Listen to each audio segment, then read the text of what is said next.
अगर आप personality test को इग्नोर करते हैं तो भी आपको दिक्कत होगी, क्योंकि मैंने टॉपर्स को इंटरव्यू के बाद टॉपर बनते हुए देखे। इस साल के टॉपर के भी, आदित्य के भी बहुत ज़्यादा नंबर नहीं है प्री में, मेंस में भी बहुत अच्छा नहीं किया उसने, बट उसने पर्सनालिटी टेस्ट में जो पर्सनालिटी दिखा उसके नंबर अच्छे हैं। इंटरव्यू में 200 नंबर पाना बहुत बड़ी चीज़ है। अगर आप 200 के आसपास हैं तो आपने 800 नंबर भी पाए तो भी आप टॉपर की कंडीशन में आ जाओगे। तो आपको याद रखना है पर्सनालिटी टेस्ट भी इंपॉर्टेंस रखता है, तो उसके लिए आपको बुक रीडर बनना पड़ेगा। स्टैंडर्ड बुक्स पढ़िए, बड़े बड़े थिंकर्स की बुक्स पढ़िए, विवेकानंद पढ़िए, ठीक है, भगत सिंह पढ़िए, हिटलर पढ़िए, महात्मा गांधी पढ़िए, जवाहरलाल नेहरू पढ़िए, ए एल बाशम पढ़िए, रॉबर्ट स्ट्राइटमैन पढ़िए।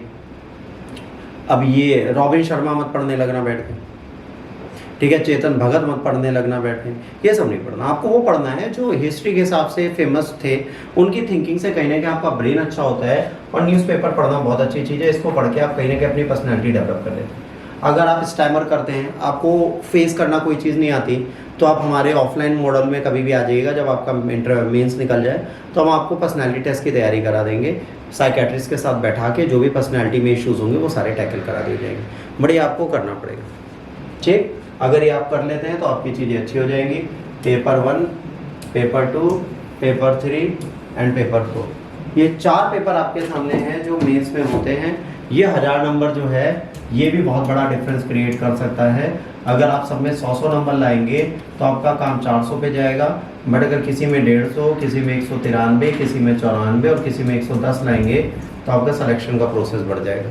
तो ये सोलली आप पर डिपेंड करता है कि आप कैसे करते हैं। अब कुछ बच्चे कहते हैं सर ऑप्शनल सब्जेक्ट मैं ये चूज़ करूँगा या मैं वो चूज़ करूँगा। बेटा इतने ऑप्शनल सब्जेक्ट बार बार पूछते हो ना, सारी लिस्ट देख लो।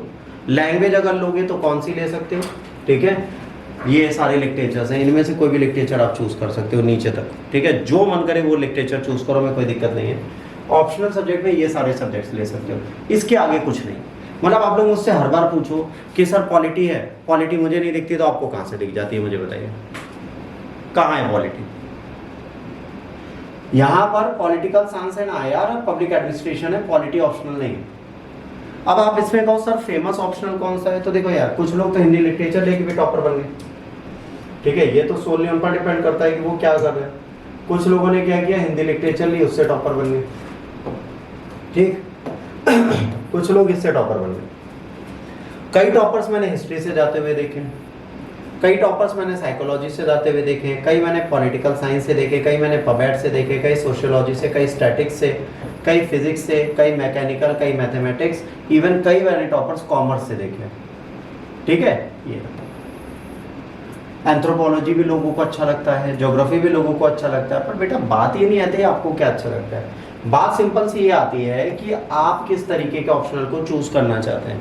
बात ये आती है कि आपको कौन से सब्जेक्ट का ज्ञान है, बात ये आती है कि आप किस सब्जेक्ट में बेहतर कर सकते हैं। बात इस चीज़ की नहीं आती कि मैंने बोला हिस्ट्री अच्छी आपने ले ली, मैंने बोला साइकोलॉजी अच्छी आपने ले ली, ज्योग्राफी अच्छी। मेरे बोलने का पर्पस इतना है कि मैं उसमें बेटर करा सकता हूँ, दोनों में अंतर है।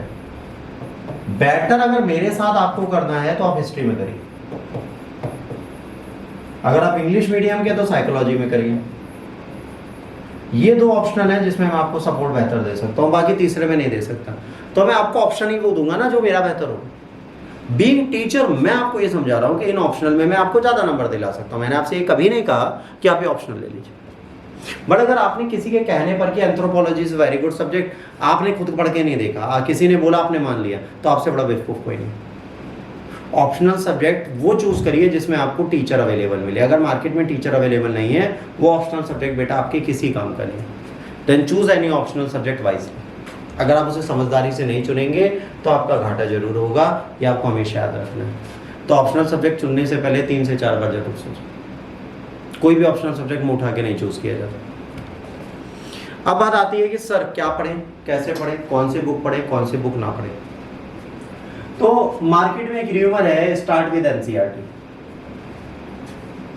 आई डोंट नो एनसीईआरटी पढ़नी चाहिए नहीं पढ़नी चाहिए, मुझे नहीं पता एक्चुअली। अगर कोई आप मुझसे कहें कि sir NCERT is a good option और नॉट, अगर आपको क्लास 6 से 10th तक तमीज़ से आता है, आप टॉप 10 में रहे हैं, आपने geography, physics, chemistry, bio, math, science tech, GK, EVS सब तमीज़ से पढ़ा है फिजिकल एजुकेशन के साथ, तो आपको ज़रूरत ही नहीं पड़ेगी। बट अगर आपने बेसिक ही नहीं पढ़ा, कभी आपको आता ही नहीं 9th 10th तक, आपका स्कूल इतना अच्छा था कि वहाँ टीचरों को भी नहीं आता था, तो फिर बेटा एनसीईआरटी। एनसीईआरटी आपका बेसिक है, मतलब सिंपल सी चीज़ है बेटा कि अगर आपको ABCD लिखनी नहीं आती है then how will you learn to write ABCD। ABCD लिखने के लिए भी आपको A फॉर एप्पल पता होना चाहिए ना, एंड B फॉर बॉय पता होना चाहिए। आजकल तो बैट भी होता है, बनाना भी होता है, बेंगल भी होता है, कुछ भी होता है। तो अब ये चीजें आप याद कर पाएंगे तभी तो होगा। अगर आपको बेसिक ही नहीं आता तो फिर आप यूपीएससी नहीं कर सकते। तो अगर आप बेसिक नहीं आता और आप क्लास 12th पास हैं तो ये चीजें ले लीजिए, बहुत अच्छा। मैं बिल्कुल डिनाई नहीं करता, फिर एनसीईआरटी लीजिए, बढ़िया 1 साल अपना टाइम वेस्ट करिए एनसीईआरटी में, बिंदास पढ़िए। और अगर आपके पास कम टाइम, आप यूपीएससी की तैयारी ऑन लिमिटेड टाइम पीरियड में करना चाहते हैं तो एनसीईआरटी भी लिमिटेड पढ़िए, बहुत ज़्यादा नहीं। लोग कहते हैं क्लास 6 से 12th तक की सारी एनसीईआरटी पढ़ लो। स्वाहा स्वाहा मंत्र थोड़े ना कि उठाया पढ़ना चालू कर दिया भाई, टाइम लगता है। It's always takes a lot of time and it is time consuming. तो जो चीज़ टाइम कंज्यूम होंगे, हम कैसे कहते हैं कि भाई आप ये कर लो, हाउ वी कैन से कि आप इसे कर लो, हम बिल्कुल नहीं कह सकते, ये हमारी कैपेबिलिटी से बाहर की चीज़ है। तो जब हम कह नहीं सकते तो हम आपको करने भी नहीं देंगे। हाँ, एनसीईआरटी जो बेसिक्स पढ़नी है वो मैं आपको नोट्स के साथ ऐड ऑन करके दूंगा, बस उतनी पढ़नी। अब बात आती है सर कौन सी बुक्स लें, स्टैंडर्ड नॉन स्टैंडर्ड, सारी प्री और मेंस की सारी हैं। अभी जो चल रही हैं ये बुक्स चलेंगी प्री की, ये जितनी स्टैंडर्ड बुक्स होंगी सारी प्री के लिए होंगी, फिर हम मेंस पे चलेंगे।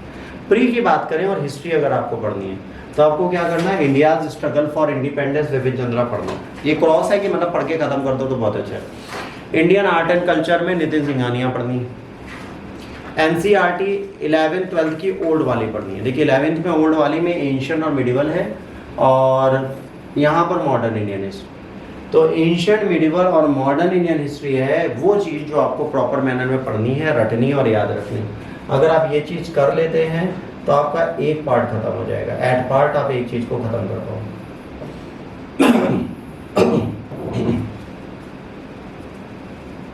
एक चीज़ आपकी खत्म हो जाएगी 100% अगर आप मेहनत करते हैं। तो स्टैंडर्ड बुक्स बनाइए, उन स्टैंडर्ड बुक्स को अभी से स्टडी करना स्टार्ट करिए, that will going to help you a lot. So just study with that method. ये बुक आपके लिए सबसे बेस्ट है, ये अगर आपके पास नहीं है तो प्लीज़ लीजिए। अच्छा बच्चे, मॉडर्न इंडिया विपिन चंद्रा ले लेते हैं, वो ना ले। India's struggle for independence, Bharat का स्वतंत्रता संग्राम का संघर्ष, हिंदी में आती है, ठीक। ये बुक आपको खरीदनी है और यही हिस्ट्री के लिए प्रारंभिक तौर पे पढ़नी है। पहले ये पढ़नी है फिर ये पढ़नी है, ठीक है। अगर इतना पढ़ लेंगे तो आपका प्री लाइफ काम हो जाएगा। इसके बाद आप आते हैं सर ज्योग्राफी में क्या करें, तो सर्टिफिकेट फिजिकल जो है इसको आपको पढ़ना है ज्योग्राफी। ये जीसी लियोंग साहब ने लिखी है, तो जीसी लियोंग की फिजिकल ज्योग्राफी की एक पुस्तक आती है वो आपको पढ़नी पड़ेगी। एनसीईआरटी क्लास 6 से 10th तक ओल्ड सिलेबस पढ़ना है, पुरानी वाली एनसीईआरटी उठा लीजिए, मार्केट में मिल जाएगी 6 से 10th तक की। और 11th 12th नई वाली एनसीईआरटी उठा लीजिए। देखिए ज्योग्राफी के लिए एनसीईआरटी पढ़ना कभी नुकसान नहीं करता, क्योंकि आपके monsoon, wind, pressure, low pressure, high pressure, cyclone, ठीक है, सॉइल टाइप, एग्रीकल्चर, इन सब के बारे में बहुत अच्छे से समझा देते हैं। तो that's not bad to study that. तो आपको ये पढ़ने में पॉजिटिव अप्रोच ही मिलेगा, नेगेटिव कुछ नहीं मिलेगा। Then you can go ahead with this, इसमें कोई इशू नहीं है, आप आराम से इसको पढ़ें, नो इश्यूज है, ठीक। इसके बाद हम बात करते हैं इंडियन पॉलिटी में क्या पढ़ना है, इंडियन कॉन्स्टिट्यूशन में क्या पढ़ना है। तो सबसे पहले बेसिक आपका प्री के लिए तो ये दोनों जरूरी है, मोस्ट इंपॉर्टेंट। अगर आपने एनसीईआरटी 9 से 12th तक, ठीक है, और एम लक्ष्मीकांत पढ़ ली तो बहुत अच्छा है। उसके बाद सुभाष कश्यप की हमारी संसद, पार्लियामेंट, और डीडी बसु की कॉन्स्टिट्यूशन ऑफ इंडिया, ठीक है, ये बुक पढ़ लेते हैं तो आपका काम चल जाएगा। इंडियन एक्सप्रेस में बहुत सारे एडिटोरियल आते हैं जो मेंस ओरिएंटेड होते हैं। प्री में भी बहुत सारी चीज़ें अमेंडेड करंट में पूछी जाती हैं, तो ये आप ऐड ऑन करके एडिशनल पढ़ लीजिए। अगर आप ये एडिशनल पढ़ लेते हैं तो प्रोबेबली आपकी सारी चीज़ें यहीं पे निपट जाएंगी, आपको थर्ड कोई प्लेस नहीं चाहिए होगा इस चीज़ को करने के लिए। तो ये बेसिक चीज़ें आपको यहाँ से करनी पड़ेंगी, अगर ये आप कर लेते हैं तो आपको हेल्प जरूर मिलेगी। इसके बाद पता है इंडियन इकोनॉमी। इंडियन इकोनॉमी में बहुत ज़्यादा कंफ्यूजन है, तो आपको बता दें नितिन सिंघानिया भी टीएमएच के लिए लिखते हैं, रमेश सिंह भी टीएमएच के लिए लिखते हैं, बट इस टाइम पे नितिन सिंघानिया का नाम थोड़ा ज़्यादा हो रहा है। इनकी बुक, इनके कंपैरिजन पतली भी और कॉपी मेंस में बहुत हेल्प दे देती है। तो you can go head with Nitin Singhania. Nitin Singhania आपको हेल्प करेंगे। इकोनॉमिक डेवलपमेंट एंड पॉलिसीज की अगर बात करोगे तो जैन एंड ओहरी साहब की एक पुस्तक है, ये बहुत काम करती है। 9 से 12 तक एनसीईआरटी आपको हर हाल में पढ़नी पड़ेगी। अगर ये एनसीईआरटी आप पढ़ेंगे तो आपको बेसिक क्लियर हो जाएगा। इंडियन बजट हर साल का आता है, उसका कोई भी शॉर्ट वीडियो उठा लीजिएगा यूट्यूब पे और नोट्स उठा लीजिएगा, देख लीजिएगा, वरना हम तो पढ़ाएंगे। इकोनॉमिक सर्वे आप यहीं से पढ़ सकते हैं, ठीक है। और योजना कुरुक्षेत्र एक मैगजीन है जो हर महीने आती है, ये आपको यहीं ऐड करनी है। इतना अगर आपने कर लिया तो इकोनॉमिक्स के सारे क्वेश्चन आपके हो जाएंगे। बात ये नहीं आती कि इकोनॉमिक्स हो जाएगी, बात बेटा यहाँ ये आती है कि इकोनॉमिक्स ईजिली होती नहीं है, लोगों से गलत हो जाती है, लोगों के पेपर में नंबर इसके कम आते हैं। तो ये बहुत टफ सब्जेक्ट माना जाता है, तो इसके लिए एनसीईआरटी और बेसिक को तैयार आपको इकोनॉमिक्स के लिए करना भी पड़ेगा।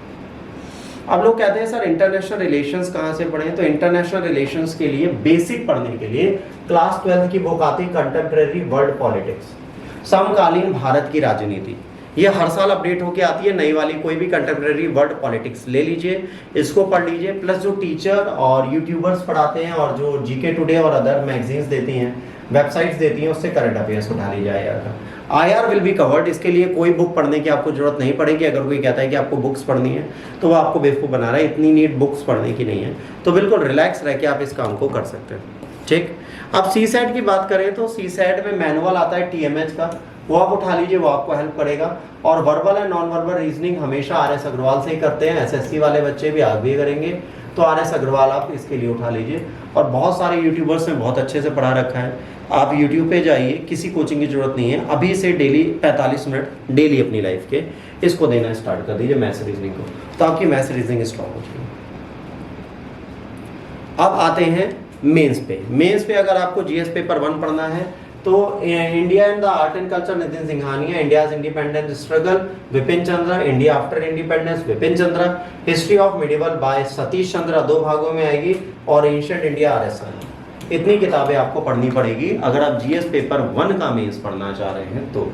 इससे पहले आपको इतनी चीजें आपको हिस्ट्री में पढ़नी पड़ेंगी, तब आपको मेंस राइटिंग प्रॉपर करनी आएगी। और याद रखिए जीएस पेपर 1 में भी मैंने 150 में 0 आते हुए देखा है, 250 में से 0 आते हुए देखा है, और मेंस में भी 250 में 0 आते हुए देखा है। मैंने जो कॉपी चेक की है, 10 क्वेश्चन दिए, उसमें भी बच्चे 0 पाते हैं। कभी कभार हम क्वेश्चन नहीं समझ पाते, हमें नॉलेज तो बहुत होती है पर हम आंसर ऐसे लिखते थे। तो पहले सोचो क्या लिखना है फिर लिखो, ठीक। तो इसके लिए आपको ये पढ़ना पड़ेगा। अब आते हैं जीएस पेपर, ठीक है। ज्योग्राफी का पार्ट जो है इसमें माजिद हुसैन पढ़ना पड़ेगा, ठीक है। वर्ल्ड ज्योग्राफी के लिए भी माजिद हुसैन पढ़ना पड़ेगा। वर्ल्ड एटलस ओरिएंट, अगर ओरिएंट ब्लैक स्वान लेते हैं ले, वरना आप कोई भी ले लीजिए, स्कूल एटलस भी सारी सही है। Physical and human geography GC लिया होगा आपने, प्री में भी पढ़ा है तो आपके काम आ जाएगा। ये एनसीईआरटी क्लास 11 की एक है जिसमें फंडामेंटल ऑफ फिजिकल ज्योग्राफी दिए गए हैं। जैसे आप मानसून वगैरह पढ़ रहे हो, आपको कोई डाउट हो रहा है टीचर पे, तो ये वाली बुक ले लीजिए, ये अभी से पढ़ना स्टार्ट कर दीजिए, तो आप टीचर से बेहतर हो जाएंगे। जब भी आपको कोई टीचर ज्योग्राफी पढ़ा रहा है और कोई भी डाउट है तो आप 11th की एनसीईआरटी के वीडियोस देखने लगी, मानसून बहुत अच्छे से पढ़ाएंगे, तो आपका थोड़ा इशू वहाँ से टैकल हो जाएगा। इसके बाद यहाँ पर लक्ष्मीकांत आपको पढ़नी है, introduction of constitution DD Basu भी पढ़ना है, सुभाष कश्यप भी पढ़नी है। और इंटरनेशनल रिलेशन में एक बुक आती है जिसका नाम है पुष्पेश पंत। पुष्पेश पंत साहब ने जो पुस्तक लिखी है, उन्होंने आईआर की सारी आइडियोलॉजी, सारे प्रिंसिपल्स उठा के यहाँ दे दिए हैं जो मेंस ओरिएंटेशन में बहुत ज़्यादा काम आते हैं, तो इसको आपको पढ़ना पड़ेगा। ये पुस्तक कहीं ना कहीं आपको बेसिक ऑफ आईआर सिखा देती है और आपको मेंस राइटिंग में बहुत ज़्यादा सपोर्ट करती है, तो ये बुक आप वहाँ पे नहीं छोड़ सकते, ये आपको एक बार उठानी है और ठीक से पढ़ के रखनी है, ठीक। इसके बाद पुष्पेश पंत साहब के बाद आगे हम बढ़ते हैं इकोनॉमी पे। इकोनॉमी में आपको नितिन सिंघानिया पढ़नी है। Environment and disaster management TMH उठा लीजिए। चैलेंजेस ऑफ इंटरनल सिक्योरिटी में एक रिटायर्ड आईपीएस हैं अशोक कुमार जी, इनकी बुक अच्छी है, तो challenges of the internal security of India में ये पढ़ लीजिए। पूरी बुक मैं आपको क्लास में पढ़ाऊंगा अशोक कुमार, फिलहाल आप अगर लेना चाहते हैं तो ले लीजिए। टीएमएच आपको पढ़नी है डिजास्टर मैनेजमेंट के लिए, और इकोनॉमी के लिए नितिन सिंघानिया पढ़नी है। एक और बुक आती है इकोनॉमिक्स में जो आप ऐड कर सकते हैं, उमा कपालिया।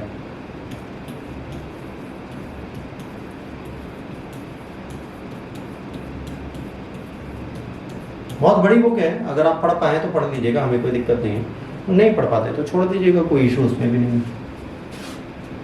अब इसके बाद एथिक्स की बात करेंगे, तो ethics integrity aptitude for civil services mains examination by Subba Rao and P N Roy Chowdhury, ये बुक पढ़ लीजिए।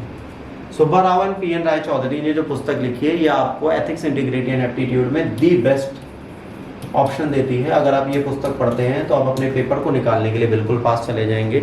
याद रखिए जो आपको बुक्स बताई हैं टोटली ऑथेंटिफाइड बुक्स हैं, इनके बिना एग्जाम नहीं निकलता, तो इन सारी बुक्स को आपको लेना ही पड़ेगा मेरे पढ़ाने के बाद।